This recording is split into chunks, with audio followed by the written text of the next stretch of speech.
G'day, welcome to Game Online for round 3 of the NTFL season. I'm Gregor Mactaggart, alongside me the doyen of football up here in the top end, Graham Morris. How are you, sir? Good afternoon, Gregor.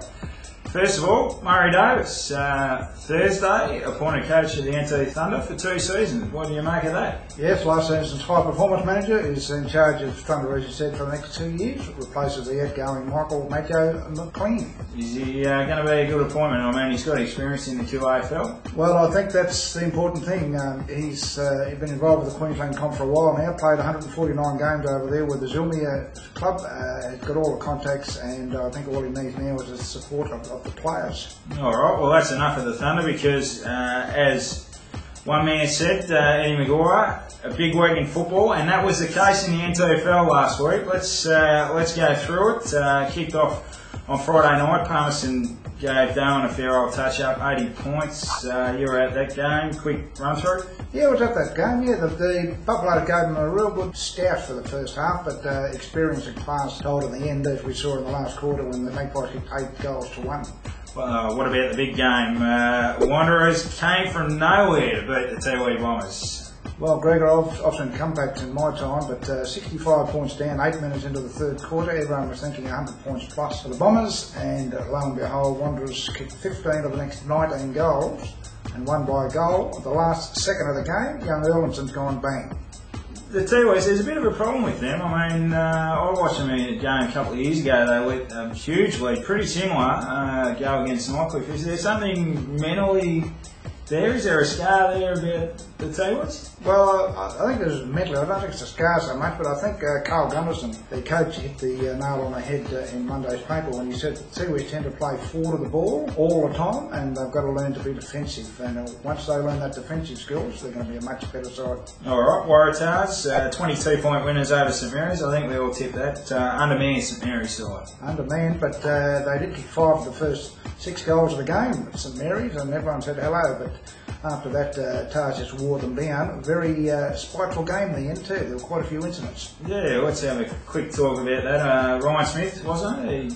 Broken jaw? Ryan Smith exited the game in the second quarter with a broken jaw. We're going to hear a little bit more about that too, I think. Alright, and the round wrapped up. Southern District's pretty comfortable winners over Nightcliff, 51 points. I saw that game. If it wasn't for Thomas Motlop, they would have got beat by about 120. They were pretty ordinary, Nightcliff, and Southern Districts, going not too bad. First win of the year for them, so not a bad effort. We'll go through round 3. Kicks off on Saturday night with the Tiwi Bombers against Waratahs. Yes, that's over there on the Tiwi Islands. In fact, it's an early afternoon game, Gregor, so it's going to be hot, as I say, every week. Yeah, favourite place there. This time they're playing Waratahs. The club has got quite a few southern imports in the side, so it'll be interesting how they handle the heat and how they handle those fleet-footed bomber boys. What about Bradley in the ruck boat? Have they got anyone that can go with him? They haven't, of course. Everyone knows that the Tiwis always struggle on the ruck because they're all about 5'8".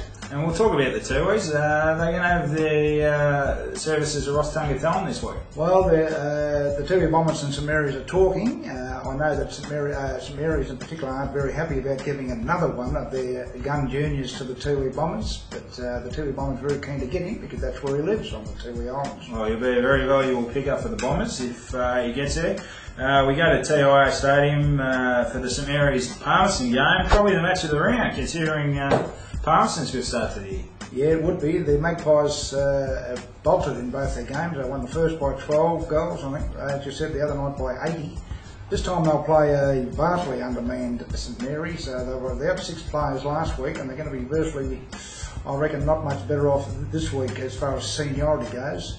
But they have got some very good kids. I spoke last night, and don't forget, it'll be in the NT News later in the week, to young Paul Cox, who's a recruit from Western Australia. He's only 18. Okay. He's going to be a superstar. All right, we'll look out for him, but go with the Maggies, they're going well.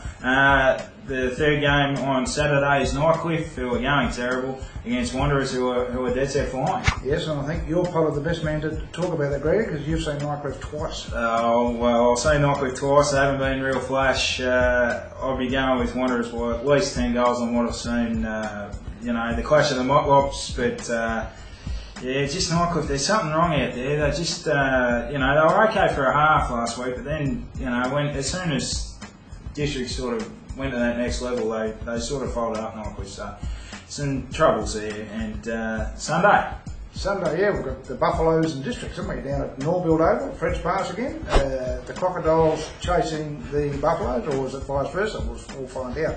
But I think I'm going to have to go with the Districts boys after they went 1 from 1. Well, it hasn't been weather for Crocs or Buffaloes, Gemma. It's been a bit hot, and it was down there last Saturday. But Districts showed enough. I mean, the generation next down there are okay, but it was the old guard that helped them last week and should propel the Crocs to on the trot. And that's it for round 3 of Game Online. We'll see you next week.